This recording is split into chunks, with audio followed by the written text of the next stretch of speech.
खुलुमबाय दिनै मोनाबिलिनि खौराङाव गासिखौ बरायनानै लाग्रोबाय दासिमनि खौरांफोरा जाबाय गिबि खौराङाव दङ दिनै मुंदांखा देंखोगिरि लोगोसे महरगिरि बयजोंबो मिथिजानाय सिनायजानाय जुबिन गार्गनि गोथै देहाखौ जोबथा बिदाय होबाय। दिनैनि समाव रायजोनि गोबां लाख लाख सुबुंफोरनि मेगनाव मोदै बोहैदों। जुबिन गार्गनि हरखाबै अबथिरा रुंसारि जानानै थांनायाव गासै आसाम रायजोनिल' नङा भारत नाङैनो साफ्रोमबोनि मेगनाव मोदै बोहैनायजों नुनो मोनदों आरो दुखुनि थासारि लाबोदों। बिथाङा असमिया हारियाव जोनोम मोननानैब्लाबो असमियाल' नङा गोबां जाति हारिनि मेथाइ खननानै गावखौनो सासे राफोद आरो मोनफ्रोम हारिनि हारिमुखौ जौगानाय फारसे लाबोदोंमोन। जाय सुबुंनि मेथाइखौ खोनायोब्लानो सुबुंफोरनि गोसोआ गलिजोबोमोन। नाथाय दिनै बेबादि सुबुंखौ जिउ गैयै देहा सोलेरजों बिदाय होनो गोनां जानानै फैदों। नाथाय बोरै बिदाय होगोन?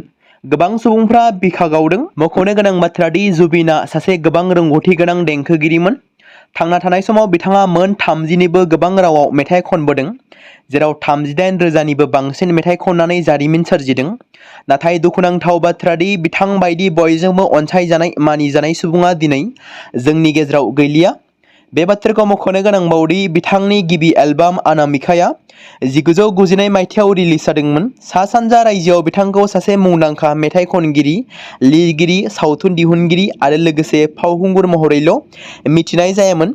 बिथांखौ सासे हारिमुआरि नेरसोन आरो सुबुं अनफावरि महरैबो मान होनाय जायोमोन। दिनै बिथां जुबिन गार्गनि जिउ गैयै गोथै देहाखौ जोबथा बिदाय होबाय। जाय बे बुहुमाव दिनैनिफ्राय बिदाय होजाब्लाबो जोंनि गेजेराव थरसे अलंबार महरै थाबाय थागोन। थांना थानाय समाव बिथांनि गोबां मिलौदो देंखोजों रोजाबनाय मेथाइखौ खोनानो मोनबाय थायोमोन। नाथाय दिनैनि समाव खोनानो मोननाय नंलिया। नैथि खौराङाव दङ आसाम नाङैनो थांनाय सानखालि मुंदांखा मेथाइ रोजाबगिरि, फावगिरि, मेथाइ लिरगिरि जुबिन गार्ग बिथांनि गोसोखांथियाव आरो बिथांनि जिउमाया सोरगोआव आलो गोजोनै थाहैनांगौनि थाखाय जेवारि फोजोंनाय हाबाफारि लादों। बेखौ बिथा खालामनानैनो क'क्राझार जिल्ला एबसुआबो क'क्राझार सोहोरनि चिलड्रेन पार्कआव रुंसारि जुबिन गार्ग बिथांनि गोसोखांथियाव जेवारि फोजोंनाय हाबाफारि लादोंमोन।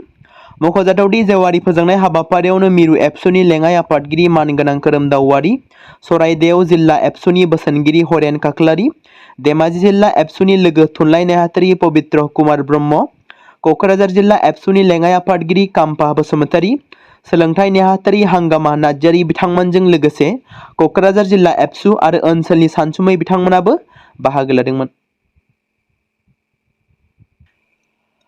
थामथि खौराङाव दङ बड'लेण्ड टेरिटरियेल काउन्सिल एबा बिटिसि बिसायख'थि 2025 थांनाय सानखालि मोजाङै जाफुंलांबाय। जेराव बिटिसिनि गासै मोन 40 बियाबफोराव जाफुंसारै भट होनाया जानानै थाङो। मिथिनो मोननाय जादोंदि थांनाय सानखालिनि गासै भट होनाया भट होगिरिफोरनि अनजिमाया 78.42% जादोंमोन। जेराव भट सोदोंमोन।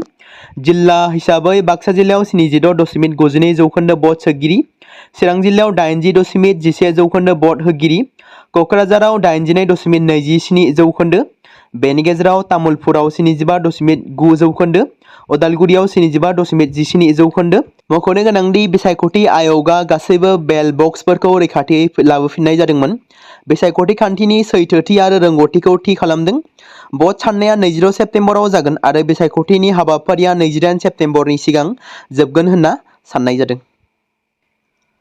मिरु सोरखारा जीएसटी काउन्सिलनि 56थि जथुम्मायाव फोसावनाय बादिब्ला जीएसटी 2.0 खौ हादोरनि टेक्स खान्थियाव मोनसे गोदान माइल खुन्थिया महरै गनायनाय जागोन। 2017 मायथाइनि जुलाइ दानाव गुड्स एन्ड सार्भिस टेक्स थामहिनबा जीएसटी जागायनायनि उनाव हादोराव मोनसे गुबुन रोखोमनि टेक्स खान्थि नुजादोंमोन। दा गोदान रोखोम जीएसटी 2.0 जों सोरखारा मिजिंथिदों दि टेक्स खुंथाया बांसिन पारदर्शी, डिजिटेल बिथा खालामनाय आरो नोगोरारि मिरुआरि जागोन। बे बेलायाव रांखान्थि बिफाना फोरमायथिनाय बायदिब्ला गोदान खान्थिया टेक्स फाइलिं खालामनाय, रां होनाय आरो अडिटनि राहाफोरखौ जोबोद गोरलैसिन खालामगोन। बेनि अनगायैबो माइक्र', फिसा, गेजेर इन्टारप्राइजफोरनो जर'खा खाबु होनाय जागोन। जीएसटी 2.0 टेक्स बुथुमनायनि मोनसे गोदान महरल' नङा, जेराव मिजिंथिनाय जादों दि रायजो आरो मिरुनि गेजेराव टेक्स राननाय खान्थियाबो बांसिन गोहोम गोनां जागोन। मख'नो गोनांदि साबोन, सेम्पु, खानाय थाव, पाउडार आरो टुथपेस्ट बायदि बायदि गावारि जोथोन लाग्रा मुवाफोरनि जीएसटीनि रेटखौ 12% निफ्राय 18% निफ्राय खमायनानै 5% खालामनाय जादों। बे राहाया पिएमसिजी कम्पानिफोरखौ थाबैनो बेसेन होनायनि खाबु होगोन, जायजों बिसोर बाहायगिरिफोरनिफ्राय खम रां लानो हागोन। मुंदांखा देंखोगिरि आरो महरगिरि रुंसारि जुबिन गार्गनि सावगारियाव बिथांनि गोजोन आत्मानि थाखाय थांनाय सानखालि बेंटल दख'रा दुलाराय बर' फरायसा आफादाबो आफादनि मावख'आव बिबार बावनायजों लोगोसे 52था केन्डेल फोजोंनाय हाबाफारि लादोंमोन। बे हाबाफारियाव दुलाराय बर' फरायसा आफादनि मानगोनां गाहाय नेहाथारि कनिन्द्र बसुमतारी बिथाङा आलारि बाथि फोजोंजेनगिरि महरै बाहागो लादोंमोन आरो हाबाफारियाव दुलाराय बर' फरायसा आफादनि नेहाथारि बिरखां नार्जारी, लोगो बुंथिगिरि आकाश काक्लारी, गलाघाट जिल्ला एबसुनि बोसोनगिरि सन्जय ब्रह्म, हजाय जिल्ला एबसुनि बोसोनगिरि एबा आफादगिरि सुनिल बसुमतारी बिथांमोनाबो मैखोमै बाहागो लादोंमोन। 5थि खेबनि बिटिसि बिसायख'थिनि फिथाइखौ थारैनो फोसावमारबाय नामा? बिटिसि बिसायख'थिनि भट थुनाय जोबनानै थांनाय लोगो लोगोनो माखासे सुबुंफोरनि मोन्दांथिजों बबे पार्टिया बेसेबां मासि देरहागोन बेखौ समाजारि बिजोंनि गेजेरजों फोसावबाय थानायखौ नुनो मोन्दों।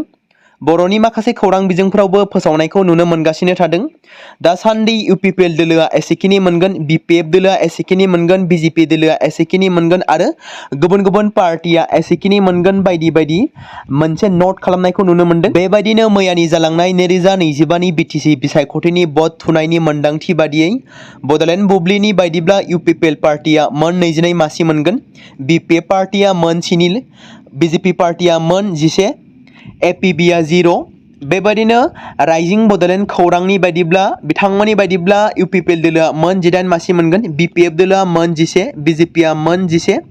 बेबायदिनो बिपिएफ पार्टिया मोन 25 मासि, इउपिपिएलआ मोन 4 मासि आरो बिजेपि दोलोआ मोन 10 मासि, एपिबिआ मोनसे होनना फोसावनायखौ नुनो मोन्दों। बेफोरबादिनो समाजारि बिजोंनि गेजेरजों बिटिसिनि बिसायख'थिनि फिथाइखौ फोसावनायखौ नुनो मोन्दों। मख'नो गोनांदि थांनाय सानखालि बिटिसिनि बिसायख'थिया मोजाङै जोबलांबाय। मिथिनो मोननाय बादिब्ला बिटिसिनि मोन 3359 भट सोग्रा मिरुआव भट सोनाया मोजाङै जानानै थांदोंमोन।